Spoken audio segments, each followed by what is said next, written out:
County.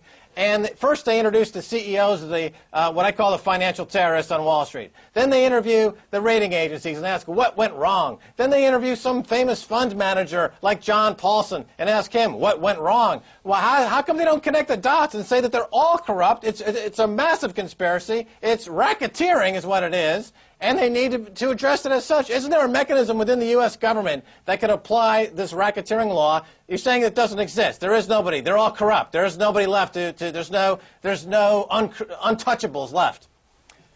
Well, we have a Securities Exchange Commission which was completely asleep at the switch. They couldn't even get a guy like Madoff who was fiddling $50 billion. This stuff is more sophisticated. You know, they looked at Anthony Mazzillo, who's the only guy that they seem to have tagged at all, who ran the countrywide subprime mortgage gangster operation, which became part of Bank of America. But, right. You know, it was really a unit of Bank of America effectively. And so why is Bank of America off the hook? When you have a conspiracy, it's usually with someone. Why is the co-conspirator not in the dock there? Right. We also have the rating agencies, as you said, which are paid by the banks to basically whitewash their balance sheets. You know, I mean, you're looking at a guy, I guess this might take me down a few pegs in your estimation, but, you know, would you like to buy some of my Lehman bonds, Max? It was, by the way, it was AA+ rated. You know, so, yeah, I think I have a bone to pick with these guys, and it's not just, you know, bad judgment. Wait a minute. You got sucked into this? You own some of these Lehman paper? Well, because I got to tell you that Citibank, unfortunately, where I stupidly had my money instead of a community credit union, shame on me, they wouldn't let me trade in oil when oil was too high. I wanted to take it. I wanted to bid against oil. They said, no, that's too dangerous. You need to put it in someplace safe. So they parked it for me temporarily in Lehman Brothers, and the rest is wallpaper. All right, let's move on. You've also reported extensively on vulture funds. These funds are now starting to target Western nations. We know they've been active outside of the West. We see that with Greece, for example. Can you explain to the audience what a vulture fund does, what it will mean to have economic carcasses torn apart by one of these funds in Greece, Iceland, and the rest of these countries, including the U.S.?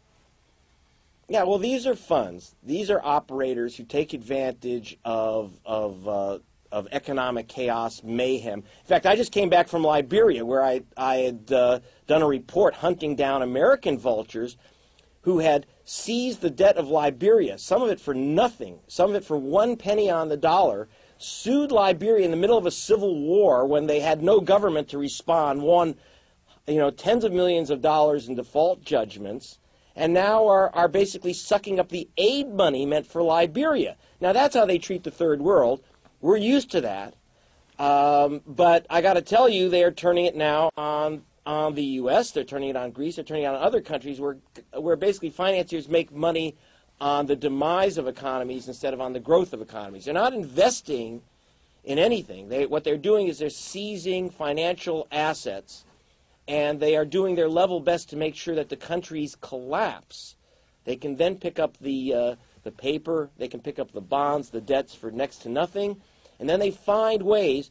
We found ways through bribery, through intimidation, blackmail, and hiring Henry Kissinger, which wraps it all up, hiring Henry Kissinger to then use political muscle to get paid out of the poorest nation's accounts, or in some cases they'll take seize aid money. You know, in the case of Greece, you've got a bunch of financiers who say, pay up at a tremendous price, or we take the economy down. You have to understand, these countries are paying you serious rates to borrow to stay alive. Well, you can't, it's just like Argentina, which is being forced to pay 16%.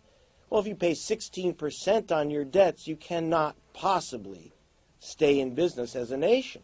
And now they're playing the game with Greece. They're putting pressure on Greece.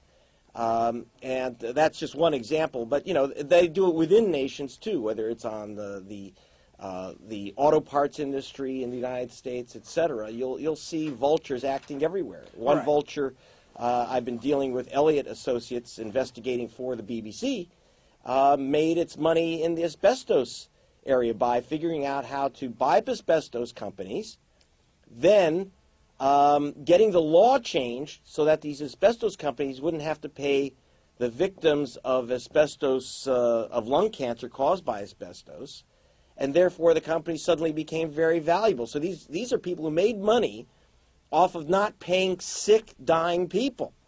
This is a vulture. The difference is that at least, the difference between a vulture with feathers, a bird, and these vultures is that vultures with feathers at least wait for things to die.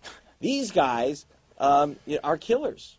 Right. So the key phrase there is they got the laws changed. Now, when I was working on Wall Street, many times what I was told from my management at the firms that I worked for is go ahead and break the laws because we can always change the laws. And this is the attitude that they had on Wall Street, is that if they broke the law, it wasn't that they were breaking the law, it's that the law needed to be changed. The law hadn't kept up with the brilliance down there at Goldman and J.P. Morgan, so that just go ahead and break the law, and then we'll use the money we're making by stealing all this money from Americans to buy congressmen, to buy politicians, to go change the law. So it's part of the no-lose situation. Well, in fact, I ran a story about why do you think they took down Elliot Spitzer? They've always known that he couldn't keep his zipper up. Why did they take him down when they did? The answer is they literally got him the day he was announcing that he was filing a lawsuit on behalf of every state attorney general in the United States against the subprime mortgage lenders, Countrywide, Bank of America, Citibank, the whole crew. And he was filing a nationwide attack on this trillion-dollar business, saying the entire business was criminal, was illegal. And what they did was they busted Elliot Spitzer on, they pulled out the file on him, and then they decriminalized usurious mortgage lending, predatory mortgage. It used to be called predatory lending. Predatory lending was like what loan sharks did. But when guys are making, like Anthony Mazzillo of Bank of America's Countrywide unit, earned over $500 million personally. $500 million personally through predatory mortgage practices. This stuff used to be illegal. You're right. You used to go to jail for this. You used to, break rocks on a chain gang. Now you get $100 million bonuses. Right. Anthony Mazzillo, of course, of Countrywide. And part of the way that this whole Ponzi scheme works is that they're bought by Bank of America, and then Bank of America, to hide a huge Ponzi scheme, subprime mortgages over at Merrill Lynch, ends up buying Merrill Lynch. And when they consolidate these balance sheets, they put hundreds of billions or trillions off the balance sheet, special purpose entity accounts. They don't include them in their balance sheet reporting whatsoever. They go to Congress. They ask for a $700 billion bailout, as Paulson did at the point of a gun at the end of 2008. They say we need this to bail out these companies, but they don't disclose that as part of their machinations, as part of the Ponzi scheme, as part of the racketeering and fraud, that they're holding back hundreds of billions more in debts. Now, a year and a half later, these same guys, Fannie Mae, Freddie Mac, AIG, they're coming back and saying, oh, we have another $300 billion in losses, another $400 billion in losses. We forgot to tell you about those. So they just keep basically holding the economy hostage. And when they, as you point out, Goldman, J.P. Morgan, Cantor Fitzgerald, they make money on Bear Stearns and Lehman Brothers collapsing. They make money during, before, after. And now that they've run out of banks to terrorize, they're terrorizing countries like Greece. They're terrorizing countries like Iceland. And they're using the same techniques. They bring in the products, like the Goldman advising the Greek government to hide billions in debt. The Greek government collapses. They're making money on the way down. They're making money on the way up. They're making money during the transaction. So it's basically rackets all around, 360 degrees of fraud. And there's not a single entity in the United States, in any, the Fed, the Treasury, Capitol Hill, nowhere, that's standing up and doing one thing. Now, one of your most famous investigative pieces you did exposed the theft of the U.S. election in the year 2000. Now, the question is, Americans respond en masse with vitriol and send in the troops outrage at the merest allegation of vote rigging in countries outside of the U.S. But when it happens in their own country, they don't seem to care. Yeah, it's very weird. I mean, I'm the one who uncovered that during the 2000 election, Jeb Bush and Katherine Harris tagged black people as felons, criminals not allowed to vote, but their only crime was voting while black.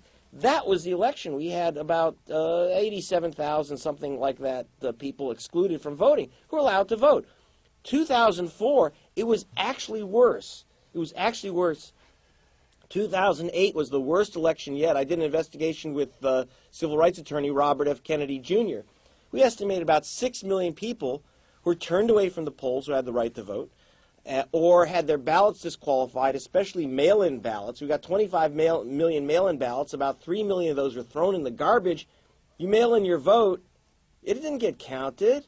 Come on. And we decided, okay, I mean, when it happens in the Ukraine, we protest, we withdraw our ambassador. When it happens in Peru, we say count all the votes. Whatever happened to counting all the votes? This is not happening in the U.S. We're not facing the fact. People say, oh, Obama got elected, so the election wasn't stolen. 6 million people in 2008 didn't have their votes counted, guys. That's serious. I don't care who wins or loses.